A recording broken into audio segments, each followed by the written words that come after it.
Bonjour Stéphanie Schuller. Bonjour Juan, bonjour à tous. Et spécialiste notamment de la situation en Haïti, on vous a donc demandé de nous rejoindre ce matin car Clément, qui est au Bénin à Parakou, a des questions justement sur Haïti. Bonjour Clément.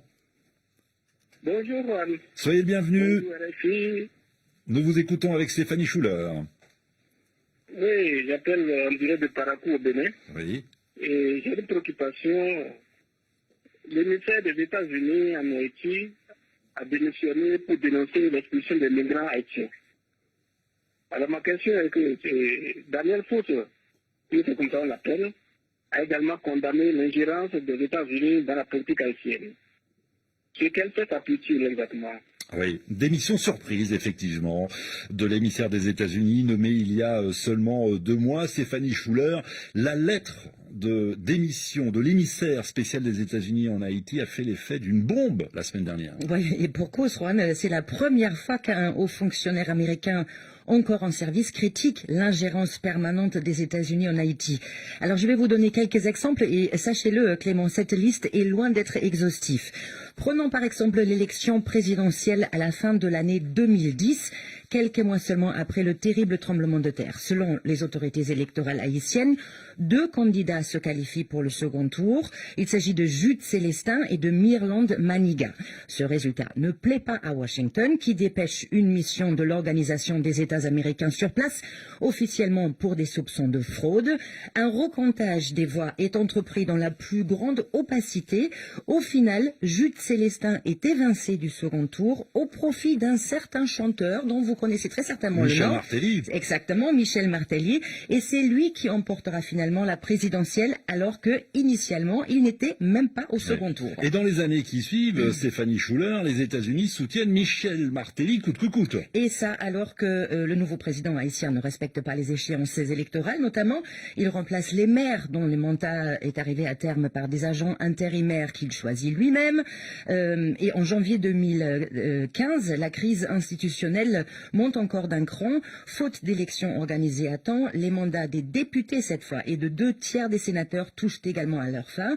Et là, nouvelle ingérence flagrante de Washington. L'ambassade des États-Unis publie un communiqué qui dit Washington va continuer, quoi qu'il arrive, de travailler avec Michel Martelly, même si le président haïtien doit légiférer par décret.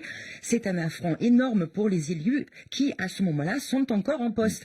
Et alors que les tractations de la dernière chance sont en cours au Parlement pour tenter de voter une prolongation éventuelle exceptionnelle de leur mandat et ainsi éviter la crise, l'ambassadrice personnellement des États-Unis s'invite au Parlement sans y être conviée. Ah oui.